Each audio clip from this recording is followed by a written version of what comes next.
रुको, स्क्रॉल मत करो, क्योंकि आज जो मैं बताने वाली हूँ वो सिर्फ एक मूवी की कहानी नहीं है। ये है माइंड गेम जो क्वाइटली तुम्हारे दिमाग के अंदर खेला जा रहा है। हाँ, बात हो रही है एक ऐसी फिल्म जिसने रिलीज से पहले ही इतना बवाल मचा दिया कि लोग समझ ही नहीं पा रहे हैं ये फिल्म है या हाइडन एजेंडा। सोचो जरा, कोई फिल्म रिलीज होने से पहले ही कोर्ट तक पहुंच जाए, उस पर आरोप लगे कि ये फैक्ट्स को डिस्टॉर्ट कर रही है, और फिर अचानक कोर्ट ने उसकी रिलीज पर रोक लगा दी। अब यहाँ सवाल उठता है, इतनी बड़ी बात क्या थी इस फिल्म में जो इसे रोकना पड़ा? लेकिन कहानी यहीं खत्म नहीं होती। असल खेल तो यहीं से शुरू होता है। कुछ टाइम बाद कंडीशंस के साथ फिल्म को ग्रीन सिग्नल मिल जाता है, और जैसे ही ये थिएटर्स में आती है, बूम, पूरा इंटरनेट फट पड़ता है। ट्विटर, यूट्यूब, इंस्टाग्राम, हर जगह सिर्फ एक ही नाम ट्रेंड कर रहा है, support the Kerala story 2, boycott the Kerala story 2।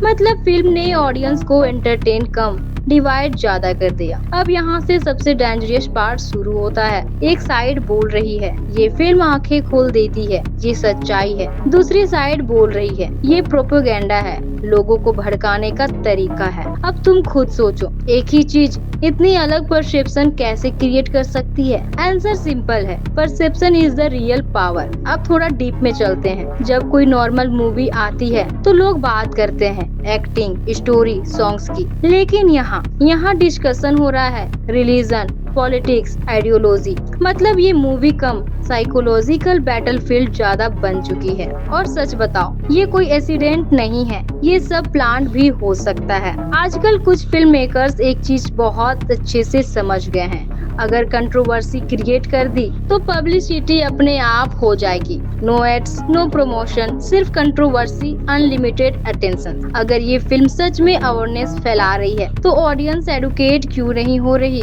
लड़ क्यों रही है? अगर ये सिर्फ एंटरटेनमेंट है तो इतनी सेंसिटिविटी क्यों है? या फिर ये दोनों का ऐसा मिक्स है जो इंटेंशनली कंफ्यूजन क्रिएट करता है? अब मेकर्स की बात सुनो, उनका कहना है ये फिल्म रियल इंसिडेंट पर बेस्ड है, हमारा मकसद अवेयरनेस है। लेकिन प्रॉब्लम यहाँ है, हर कंट्रोवर्शियल फिल्म यही क्लेम करती है, बेस्ड ऑन रियल इवेंट्स। ये लाइन आजकल मार्केटिंग टूल बन चुकी है, क्योंकि रियलिटी ये है 10% सच लिया जाता है, उसमें 90% ड्रामा मिलाया जाता है, और फिर उसे 100% ट्रूथ की तरह सर्व किया जाता है, और ऑडियंस वो इमोशन में आकर उसे एक्सेप्ट कर लेती है। अब सबसे बड़ा ट्विस्ट, तुम सोच रहे हो कि तुम फिल्म देख रहे हो, लेकिन कहीं ऐसा तो नहीं, फिल्म तुम्हें देख रही है, तुम्हारे रिएक्शन को, तुम्हारी सोच को, तुम्हारे ब्यास को। आज के टाइम में सबसे बड़ा वेपन क्या है? गन, पावर, मनी नहीं, नरेटिव परसेप्शन। जो तुम्हें क्या सोचना है ये डिसाइड कर दे,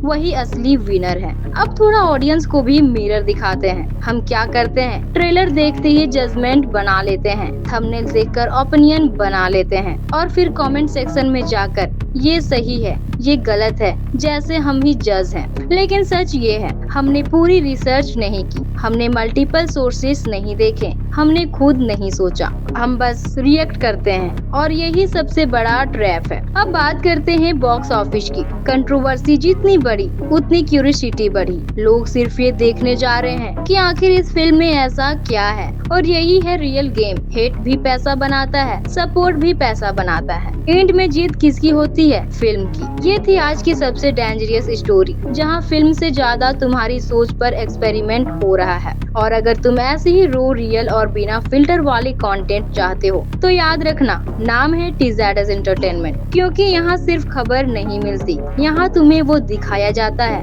जो सब छुपा रहे हैं।